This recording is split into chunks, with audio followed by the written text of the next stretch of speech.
It's about you serving. It's not about you. You humble yourself and you serve. I don't know. You're just, you know, yes, you're telling them about Jesus, but I learned so much from them.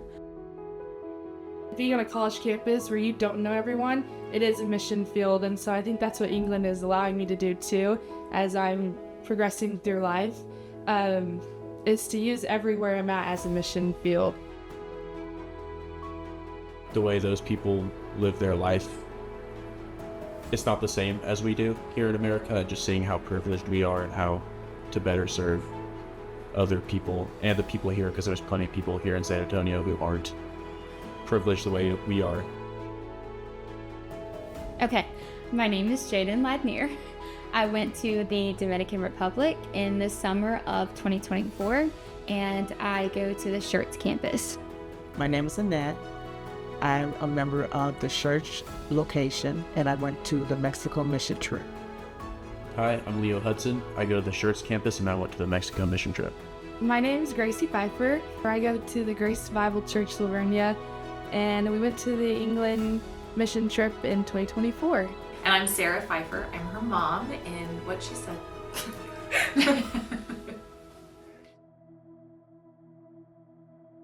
Giving your testimony is not easy. The testimony of your life, how you arrived at this point where you wanted to make the decision to do a trip, to serve others, and to give your testimony to others and to engage with them where they feel comfortable to give you their testimony. And even though there was a language barrier, there was an interpreter there to communicate that information to each other. In the evenings, the students come to what's called the Macarios house, which is where they host us, and you get to teach them English. I couldn't speak to half the people there, but helping and serving the pastors and churches there already, we pretty much just loved on them, honestly. We brought piñatas for the kids and gave out candy, and the ones we did have Spanish speakers. Personally, the ones I could talk to, I tried to talk to and just see where they are in life and how we could pray for them. Some of them were Christians, some of them weren't. Just letting them know that we're there for them, and the churches there are there supporting, but really just loving on the people so that they can build relationships with the people already there. We were there just talking, and there happened to be an old man who was like, "What in the world are y'all doing right now?" And then he saw the sign that another guy was holding that said, "Will you go to heaven when you pass?" And he said, "What does that mean?" And we got to sit there and spend a lot of time explaining to him what that sign meant. And he took a Bible after that and was so into it. And to see his eyes just open to that, I think was really, not even the word to say. God will use your yes for their good, the people that you're serving, whatever that looks like, and your good in so many ways. It made me look through a different lens on how to better serve other people, how to spiritually and personally grow and develop my personal connection with God, and how to be able to stay humble. There's that humility of, I don't know that I'm going to know the words, and you're prayerful and you're asking God to give you these words that are going to help somebody to heal or to know Him.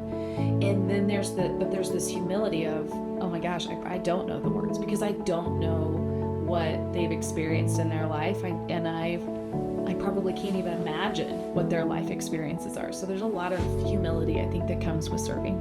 I was like, Lord, I don't know what message to give these high school students, and He put Psalm 23 on my heart. And so after that message, I came back, of course, and I walked through a season where I just constantly needed the reminder of how good a shepherd the Lord is, and how kind He is to us and how patient He is with us.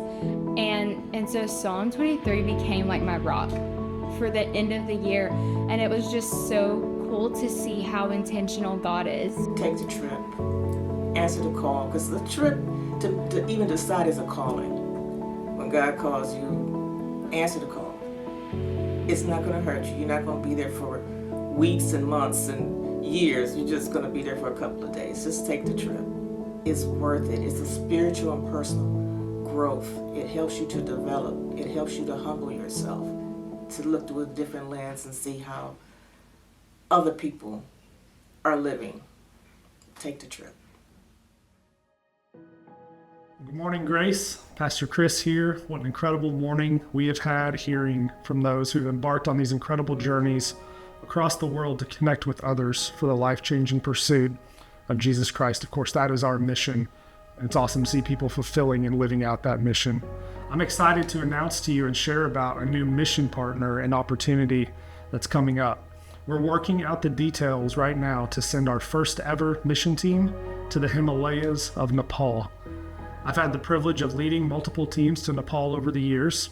This place is the very definition of frontier missions.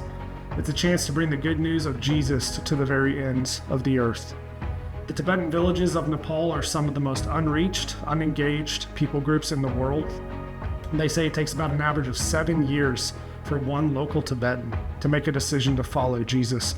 And that's for the ones who have access to other believers, which that number is very, very, very few.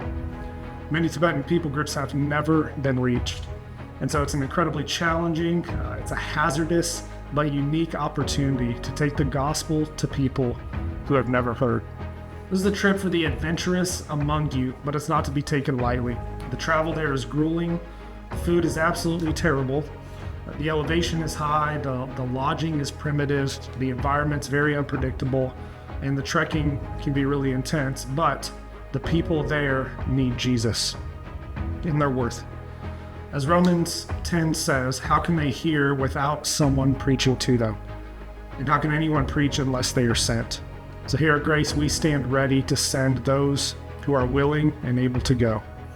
As the details get finalized, I'll host a live video call for all those who are interested in learning more about the future trips to Nepal. In the meantime, you can be praying. Thank you.